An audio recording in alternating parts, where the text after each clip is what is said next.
آج ہم پاکستان میں کھیلوں کے شرمناک ترین سیاہ باب کا ذکر کرنے جا رہے ہیں جو پاکستان میں ڈرگ سکینڈل کا سب سے بڑا سکینڈل بن چکا ہے جو انٹرنیشنلی پاکستان کی بدنامی کا باعث بن رہا ہے۔ ایک سال پہلے ہم لوگوں نے پاکستان ویٹ لفٹنگ فیڈریشن کے بہت سارے لوگوں کے انٹرویوز کے بعد ایک تجزیاتی رپورٹ پیش کی تھی جس میں ہم نے اس خدشے کا اظہار کیا تھا اگر پاکستان ویٹ لفٹنگ فیڈریشن کے نااہل، کرپشن سے بھرپور اور ڈرگ مافیا کو نہ روکا گیا تو پاکستان آنے والے دنوں میں ایک بہت بڑے سکینڈل کا سامنا کرے گا۔ آئی ٹی اے کی آنے والی رپورٹ نے ہمارے خدشات کو حقیقت میں بدل دیا ہے۔ نو ڈاؤٹ کہ پاکستان سپورٹس بورڈ نے ہمارے ان ویلاگز کے بعد ایک ایکشن لیا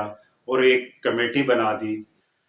عالمی ویٹ لفٹنگ فیڈریشن نے اس بات کی تصدیق کر دی ہے کہ پاکستان کے 3 سے زائد ویٹ لفٹرز اور آفیشل کھلاڑی اینٹی ڈوپنگ لاز کی خلاف ورزی کرنے میں ملوث پائے گئے۔ اس کے نتیجے میں یہ معاملہ غیر جانبدار IWF کے سینکشننگ پینل کے حوالے کر دیا گیا، اور اگر اس کا فیصلہ پاکستان کے خلاف آیا تو پاکستان کو اولمپک اور دیگر بین الاقوامی مقابلوں میں شرکت سے روکا جا سکتا ہے۔ یاد رہے کہ ہم نے انکشاف کیا تھا کہ 2024 یکم مارچ کیسیڈ نے پاکستان کے 4 ویٹ لفٹرز کو ڈوپنگ پازیٹیو ہونے پر 4 سالہ پابندی کی سزا سنائی تھی، جو کہ پاکستان کے لیے بین الاقوامی طور پر انتہائی بدنامی کا باعث بنی تھی۔ یہ سب کچھ اچانک نہیں ہو گیا، بلکہ اس میں فیڈریشن کے عہدیداران کی نااہلی اور خود ملوث ہونا، اس میں ڈرگ مافیا جو سپورٹس میں ڈرگز کو سپلائی کر رہا ہے اس کا عمل دخل، اور سب سے بڑھ کے اس میں کرپشن ملوث ہے جو پیسے لے دے کے ڈفرینٹ کام سر انجام دیے جا رہے ہیں۔ جبکہ انٹرنیشنل ویٹ لفٹنگ فیڈریشن نے آج جو فیصلہ دیا ہے وہ ہے امجد امین کے خلاف، جو پاکستان ویٹ لفٹنگ فیڈریشن کے بہت سینئر عہدیداران میں شامل تھے، اور دوسری جانب انہی کاموں میں ملوث وقاص اکبر، امجد امین بٹ اور وقاص اکبر کو بھی 4 سال کے لیے پابندی کا سامنا ہے۔ سابق صدر حافظ عمران بٹ اور ان کے بیٹے عرفان بٹ کی ملی بھگت سے یہ سارا کام سر انجام دیا جا رہا، جس سے پاکستان کو آج کھیلوں کی دنیا کا سیاہ ترین دن دیکھنا پڑا۔ ڈرگز کا استعمال صرف ویٹ لفٹنگ تک محدود نہیں ہے، یہ ڈرگ مافیا دوسری کھیلوں میں بھی پینیٹریٹ کر چکا ہوا۔ Pakistan athletic federation, kabaddi federation و دیگر کئی کھیلوں میں کئی لوگ ڈوپنگ پازیٹیو ہو چکے ہیں۔ پاکستان اینٹی ڈوپنگ کی ایک رپورٹ 2024 کے بعد شائع کی گئی، اس پر بھی ایک ویلاگ جو ہے ہمارے پائپ لائن میں موجود ہے، اور جلد آپ کو وہ بھی ایک تفصیلی رپورٹ ڈوپنگ سے متعلق تمام کھیلوں کی ہم آپ تک پہنچائیں گے۔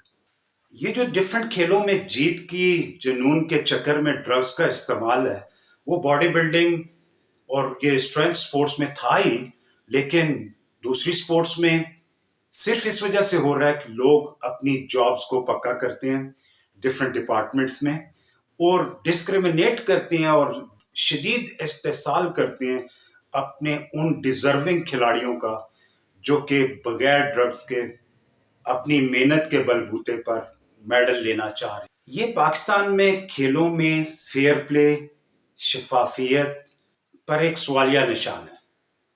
یہ ذمہ داری فیڈریشن کے عہدیداران کی بھی ہے، اور محکمہ جات جو Pakistan sports board, Punjab sports board, Sindh sports board اور ان کے ذمہ داروں کی بھی ہے۔ یہ داغ پاکستان کی سپورٹس پر فیئر پلے، آنیسٹی اور شفافیت پر ایک سنگین سوالیہ نشان ہے۔ اگر ان خدشات پر جلد از جلد ایکشن نہ لیا گیا تو خدشہ ہے کہ پاکستان نہ صرف بین الاقوامی طور پہ رشیا کی طرح اولمپک کے مقابلوں سے باہر ہو جائے گا، بلکہ کئی ڈیزرونگ کھلاڑی بھی انٹرنیشنل لیول پر نہ پہنچ پائیں گے۔ اب وقت آ گیا ہے کہ ان نااہل اور کرپٹ ترین عناصر کے خلاف بھرپور ایکشن لیا جائے۔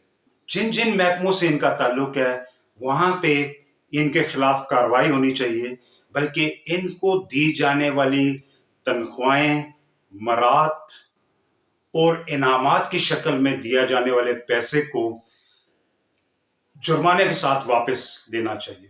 اور سب سے بڑھ کے یہ ہے کہ ان سب سے ڈیزرونگ کھلاڑیوں سے سریعام معافی منگوانی چاہیے اور ان کو نشان عبرت بنانا چاہیے تاکہ انصاف کا بول بالا ہو سکے۔ اگر آپ چاہتے ہیں کہ پاکستان میں کھیلوں میں شفافیت، انصاف، بددیانتی کو شکست دیں تو اس ویڈیو کو شیئر کریں۔ آپ خود اس کو سبسکرائب ضرور کریں اور کمنٹ باکس میں اپنے خیالات کا اظہار کریں اور نیچے دی گئی بیل آئیکن کو ضرور کلک کریں تاکہ ہماری انفارمیٹو ویڈیوز آپ تک جلد از جلد پہنچ سکیں۔ دیکھتے رہیے اسپورٹ فٹ یوٹیوب چینل۔ اللہ حافظ۔